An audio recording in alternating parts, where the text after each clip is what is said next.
بسم اللہ الرحمن الرحیم۔ السلام علیکم۔ آج کی ویڈیو میں ہم بات کریں گے گانے اور میوزک کے بارے میں۔ گانے اور میوزک نہ سنو۔ اب بہت سے لوگ کہیں گے بھائی کیوں نہ سنیں، وجہ کیا ہے، وجوہات کیا ہیں، دلیل دیں، حدیث سے کوئی ہمیں جو ہے حدیث بیان کریں کہ جس میں ممانعت کی گئی ہو۔ تو آج کے اس ٹاپک میں آپ کے پاس دلائل بھی لاؤں گی اور احادیث بھی۔ اس کے لیے آپ کو ویڈیو کو اینڈ تک دیکھنا پڑے گا۔ آج کے دور میں سبھی شوق سے گانے سنتے ہیں اور دوسروں کو بھی اپنے پاس بٹھا کر سناتے ہیں، اور سننے والوں میں زیادہ تر تعداد نوجوان لڑکوں اور لڑکیوں کی ہے۔ سننے کے ساتھ ساتھ واٹس ایپ، انسٹاگرام، فیس بک اور سوشل میڈیا وغیرہ پر شیئر بھی کرتے ہیں۔ اب میں حوالہ دیتی ہوں آپ کو احادیث سے۔ رسول اللہ صلی اللہ علیہ وآلہ وسلم نے ارشاد فرمایا، میری تمام امت کو معاف کیا جائے گا سوائے گناہ کو کھلم کھلا کرنے والوں کے، اور گناہوں کو کھلم کھلا کرنے میں یہ بھی شامل ہے کہ ایک شخص رات کو کوئی گناہ کا کام کرے اور اس کے باوجود کہ اللہ نے اس گناہ کو چھپا دیا ہے، مگر صبح ہونے پر وہ کہنے لگے، اے فلاں، میں نے کل رات فلاں فلاں برا کام کیا تھا، رات گزر گئی تھی اور اس کے رب نے اس کا گناہ چھپائے رکھا، لیکن جب صبح ہوئی تو وہ خود اللہ کے پردے کو کھولنے لگا۔ صحیح بخاری حدیث نمبر 6069۔ اگر ہم دکھی ہوتے ہیں تو گانے یا میوزک سنتے ہیں کہ روح کو سکون مل جائے، تو میت کے سرہانے گانا بجانے سے پرہیز کیوں کرتے ہیں؟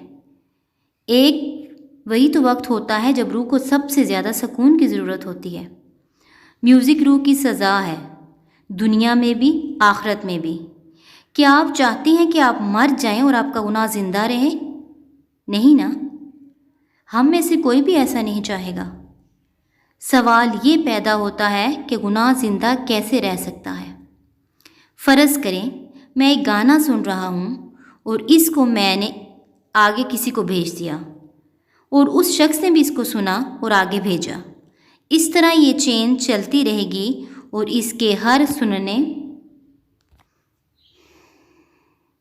والے کے گناہ میں سے میرا گناہ بڑھتا جائے گا، اور اگر میں اس دوران مر جاؤں تو جب تک وہ ایک سانگ سنا جائے گا میں اس کے گناہ میں شامل رہوں گا۔ کیا آپ، میں اور ہم سب چاہتے ہیں کہ ہم اپنے پیچھے نیکی کی بجائے بدی چھوڑ جائیں، جس سے ہماری قبروں پر عذاب آتا رہے؟ سو خیال رکھیں، اپنے social media, friend circle, status پر لگائے جانے والے سانگ سے بچیں، اور ہر زندہ رہنے والے گناہ کو کرنے سے خود کو اور اپنے پیاروں کو بچا لیں۔ اپنی قبر اور آخرت کی تیاری کریں۔ اس گرمی کی شدت کے موسم میں اپنی قبروں کو ٹھنڈا رکھنے کی کوشش میں مصروف ہو جائیں۔ میرے بھائیوں اور بہنوں، ڈرو اللہ سے جس کی پکڑ بڑی شدید ہے۔ اللہ تعالیٰ فرماتا ہے، یقیناً تیرے رب کی پکڑ بڑی سخت ہے۔ ڈرو اس رب سے جو سمیع، سب کچھ سننے والا، بصیر، سب کچھ دیکھنے والا ہے۔ ابھی اللہ نے ہمیں اختیار دیا ہے، ہم اپنے دنیا کی زندگی اور آخرت کی زندگی کو دردناک عذاب سے بچائیں، اور آج سے میوزک اور گانوں سے توبہ کر لیں۔ اللہ تعالیٰ کی ذات آپ کو اور مجھے روح کو سکون دینے کے لیے تلاوت سننے کی توفیق عطا فرمائے، اور اس طرح کے شیطانی ہتھ کنڈوں سے ہمیں بچائے، کیونکہ واحد چیز آپ کے ساتھ جو قبر میں جائے گی وہ آپ کے اعمال ہوں گے۔ اپنے اعمال کی فکر کریں۔ روح کو سکون دینا ہے تو اللہ کے ذکر سے روح کو سکون دیں۔ میوزک روح کی غذا نہیں ہے۔ اگر واقعی یہ روح کی غذا ہوتی تو میت کے پاس پھر گانے کیوں نہیں لگائے جاتے؟